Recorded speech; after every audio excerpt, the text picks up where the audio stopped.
വിശുദ്ധ മരിയ ഫൗസ്തീനായുടെ യേശു ദർശനങ്ങൾ. ഏപ്രിൽ 25, 1933. മാസം തോറുമുള്ള അനുവാദങ്ങൾ.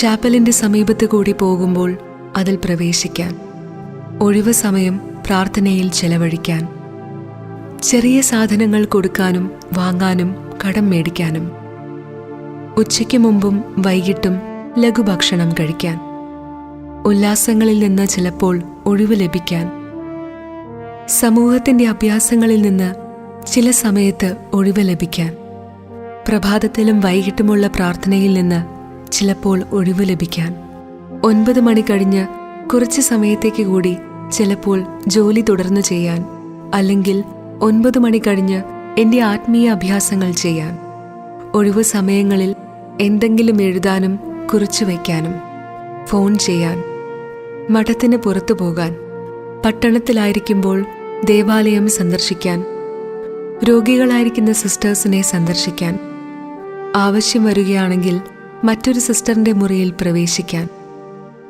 അനുവദിച്ചിരിക്കുന്നതിൽ കൂടുതൽ തവണ ചിലപ്പോൾ വെള്ളം കുടിക്കാൻ, ചെറിയ പരിത്യാഗങ്ങൾ, കൈവിരിച്ച് ദൈവകരുണയുടെ ജപമാല ചൊല്ലാൻ, ശനിയാഴ്ചകളിൽ കൈവിരിച്ചു പിടിച്ച് ജപമാലയുടെ ഒരു രഹസ്യം ചൊല്ലാൻ, ചില അവസരങ്ങളിൽ സാഷ്ടാംഗം കിടന്ന് ഒരു പ്രാർത്ഥന ചൊല്ലാൻ, വ്യാഴാഴ്ചകളിൽ തിരുമണിക്കൂർ ആചരിക്കാൻ, വെള്ളിയാഴ്ചകളിൽ മരണാസന്നരായ പാപികൾക്ക് വേണ്ടി ചില ഗൗരവമുള്ള പരിത്യാഗം ചെയ്യാൻ.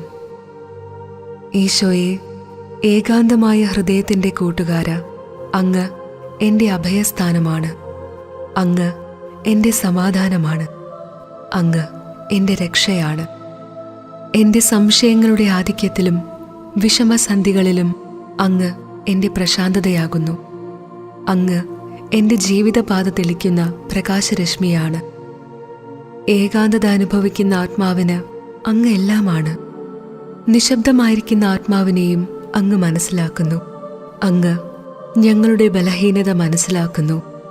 ഒരു നല്ല വൈദ്യനെ പോലെ ഞങ്ങളെ സഹനങ്ങളിൽ നിന്നൊഴിവാക്കി ആശ്വസിപ്പിക്കുകയും സൗഖ്യപ്പെടുത്തുകയും ചെയ്യുന്നു. ഇതിലെല്ലാം അങ്ങ് വിദഗ്ധനാണ്. നിത്യവ്രത വാഗ്ദാന സമയത്ത് സംസാരിച്ച റോസ്പോണ്ട് പിതാവിന്റെ വാക്കുകൾ. സ്വർഗീയ വെളിച്ചത്തിൻ്റെയും ജ്വലിക്കുന്ന സ്നേഹത്തിൻ്റെയും അടയാളമായി ഈ മെഴുകുതിരി സ്വീകരിക്കുക. മോതിരം തന്നപ്പോൾ പരമോന്നതനായ പിതാവിൻ്റെ മകനായ ഈശോ മിശിഹായുമായി ഞാൻ നിന്നെ വിവാഹ വാഗ്ദാനം ചെയ്യുന്നു. നിന്നെ കളങ്കമില്ലാതെ അവിടുന്ന് കാത്തു സൂക്ഷിക്കട്ടെ. കന്യകകളുടെ മണവാളനായ മിശിഹായോട് നീ ചെയ്യുന്ന നിത്യമായ ഉടമ്പടിയുടെ അടയാളമായി ഈ മോതിരം സ്വീകരിക്കുക. ക്രിസ്തുവിൻ്റെ മണവാട്ടിയായി നീ വിളിക്കപ്പെടേണ്ടതിന് പരിശുദ്ധാത്മാവിൻ്റെ അടയാളവും വിശ്വസ്തതയുടെ മോതിരവുമായി ഇത് സ്വീകരിക്കുക. നീ അവനോട് വിശ്വസ്തത പാലിക്കുന്നെങ്കിൽ നിത്യമായി കിരീടം ധരിക്കും. ഈശോയെ, ഞാൻ അങ്ങയിൽ ആശ്രയിക്കുന്നു. അങ്ങയുടെ കരുണക്കടലിൽ ഞാൻ ആശ്രയിക്കുന്നു. അങ്ങ് എനിക്കൊരമ്മയാണ്. ഈ വർഷം 1933 എനിക്ക് വളരെ പ്രധാനപ്പെട്ട വർഷമാണ്. കാരണം കർത്താവിൻ്റെ പീഡാസഹനത്തിൻ്റെ ജൂബിലി വർഷത്തിലാണ് ഞാൻ നിത്യവ്രത വാഗ്ദാനം ചെയ്തത്.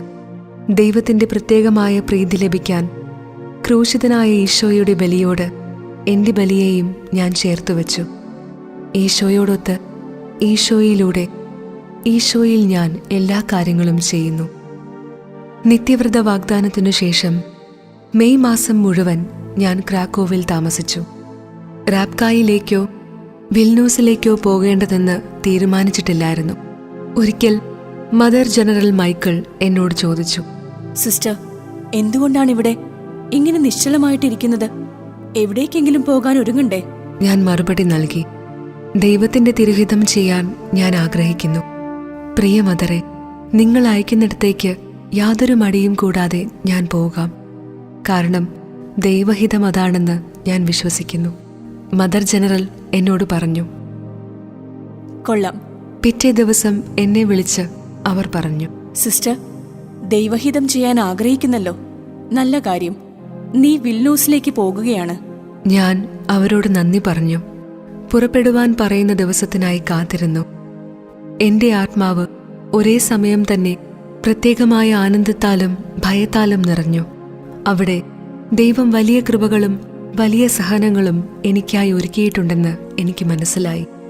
എങ്കിലും മെയ് മാസം 27 വരെ ഞാൻ ക്രാക്കോവിൽ തന്നെ താമസിച്ചു. പ്രത്യേകമായ ചുമതലയൊന്നും ഇല്ലാതിരുന്നതിനാൽ പൂന്തോട്ടത്തിൽ സഹായിക്കാൻ മാത്രം ഞാൻ പോയിരുന്നു. ആ മാസം മുഴുവൻ ഞാൻ തനിയെ ജോലി ചെയ്തിരുന്നതിനാൽ ഒരു ജസ്യൂട്ട് ധ്യാനം നടത്താൻ എനിക്ക് സാധിച്ചു. സഭാംഗങ്ങളുടെ ഉല്ലാസത്തിൽ ഞാൻ പങ്കെടുത്തിരുന്നെങ്കിലും എനിക്ക് ജസ്യൂട്ട് ധ്യാനം നടത്താൻ കഴിഞ്ഞു. ഈ സമയത്ത് ദൈവത്തിൽ നിന്ന് വളരെ വെളിച്ചം എനിക്ക്